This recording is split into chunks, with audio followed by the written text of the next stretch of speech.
Our scripture this morning is taken from the Gospel of Luke. It's chapter 9, verses 28 to 36. It's on page 65 of your pew Bible if you want to follow along.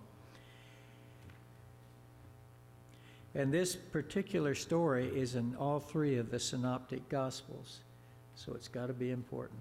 So listen. Now about 8 days after these sayings, Jesus took with him Peter, John, and James, and went up on the mountain to pray.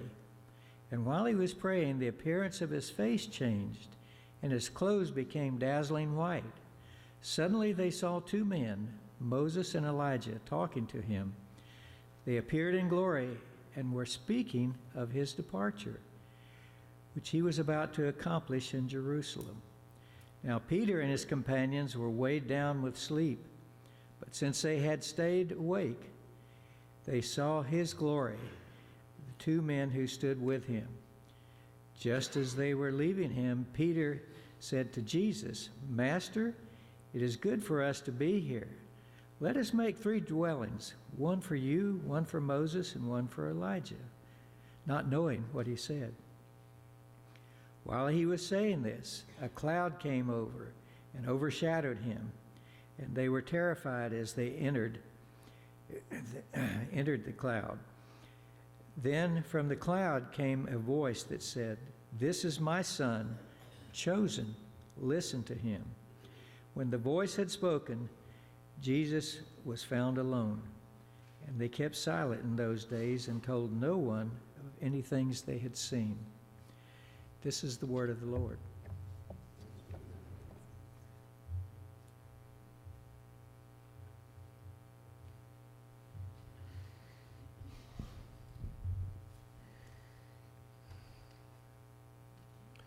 So this amazing scene at the top of Mount Tabor, the Mount of Transfiguration.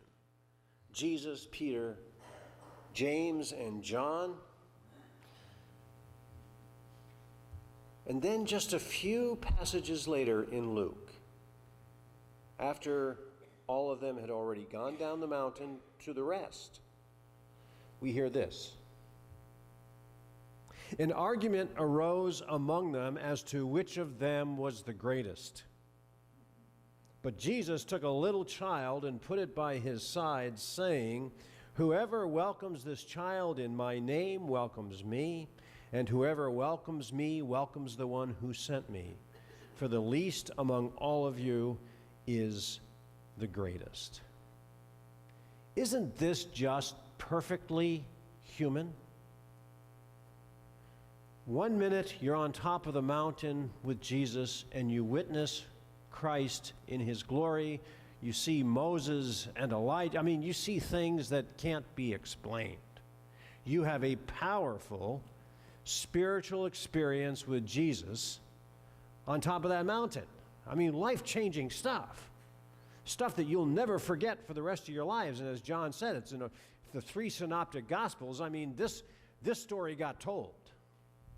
And that's why it winds up in 3 Gospels. It's powerful. So powerful an image that we have this Sunday, Transfiguration Sunday, in our liturgical calendar.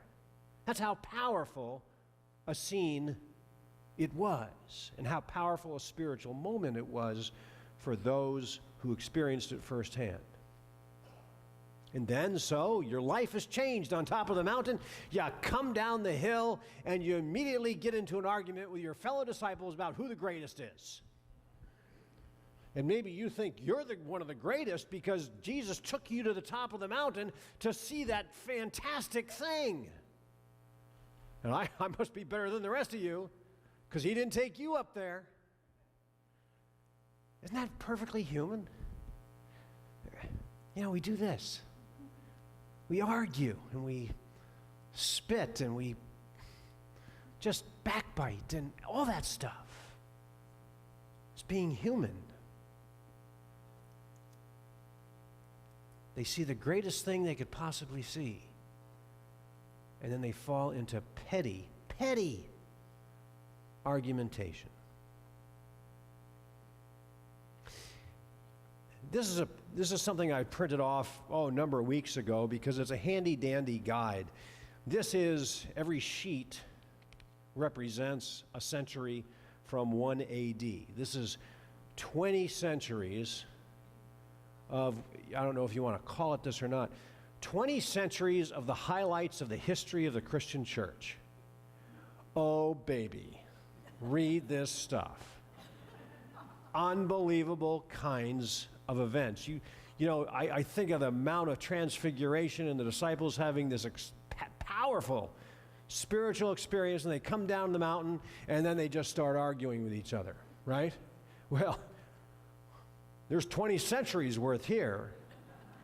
The day of Pentecost comes upon the church. Once again, the church has a powerful spiritual experience, and then we spend 20 centuries. In 300 AD, the church that started out the century is terribly persecuted by the Roman Empire. By the end of that century, becomes the chief persecutor of all peoples in that world. Whoa. By the 6th century, church and state are inextricably intertwined.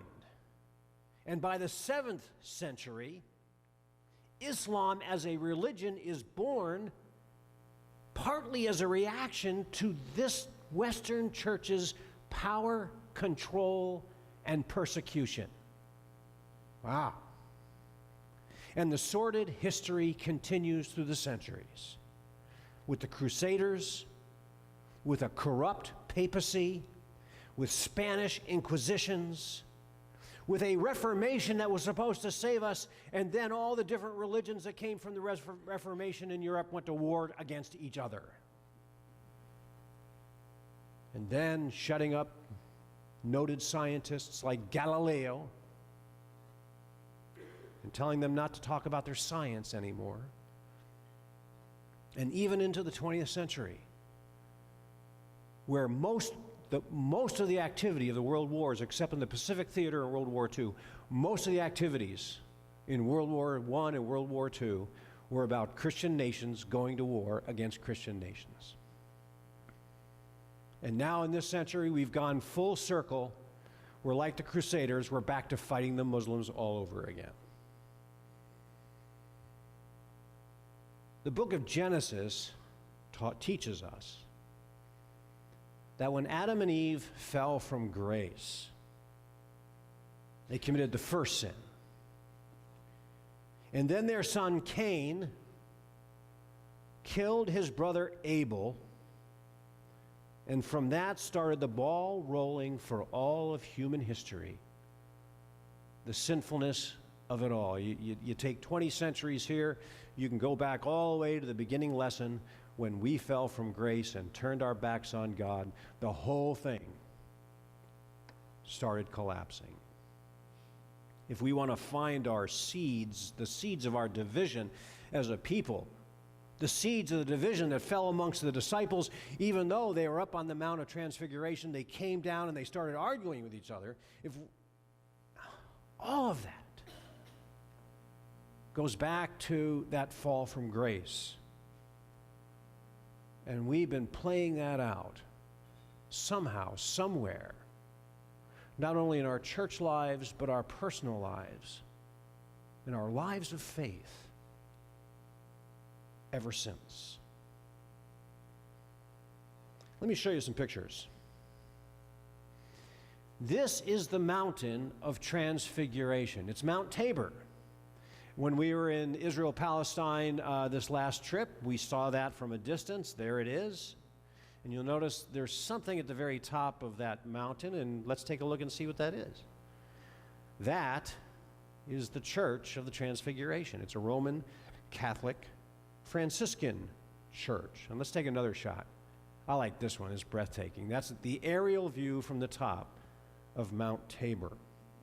Now, as I said, this church is Franciscan, Roman Catholic, named after St. Francis.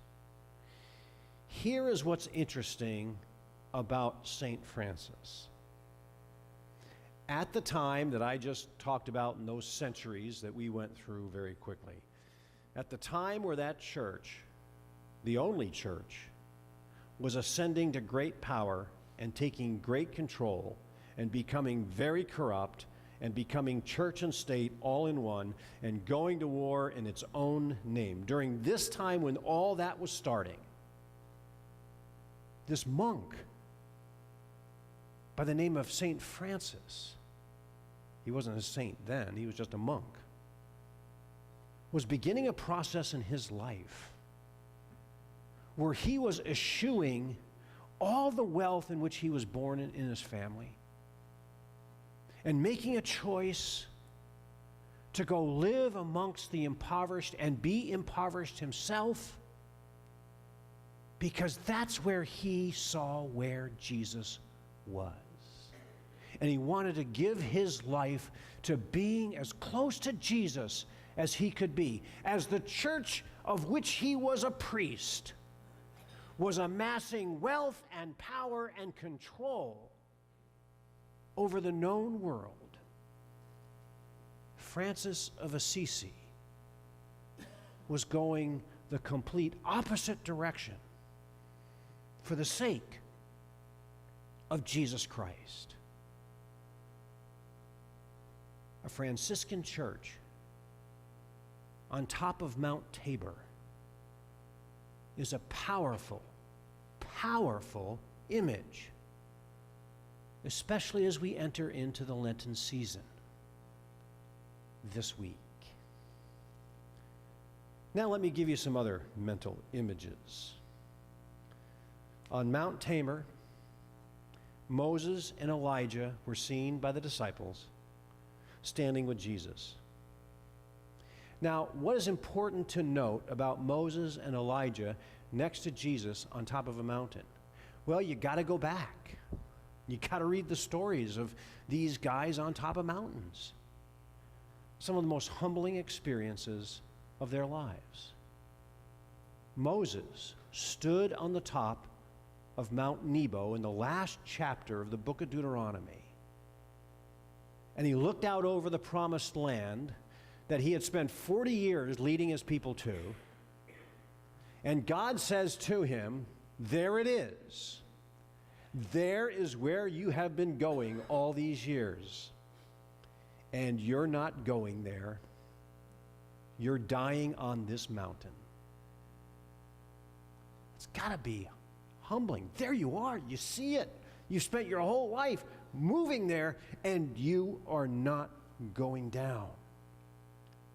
This is the end of your road. Powerfully humbling stuff. And then Elijah the prophet, who gets in trouble with King Ahab and Queen Jezebel and has to literally flee into the wilderness for his life. A mighty prophet of the land, and he's on the lam. And he runs to a mountain to look for the voice of God. And there's a fire, and there's a storm, and there's an earthquake, and all these things you expect God to speak in, and nothing comes. Until a still, small voice speaks to him at that moment what he needs to hear. Mighty prophet, humbling moment. So then, on the top of Mount Tabor, Peter, the bright boy of the class, says to Jesus, man, it's good that we were here to see you and Elijah and Moses together.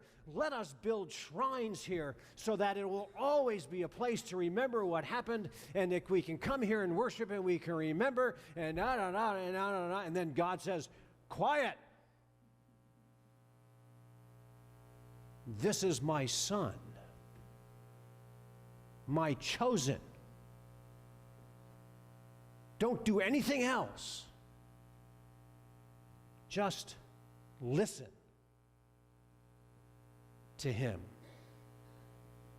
Another powerfully humbling human experience.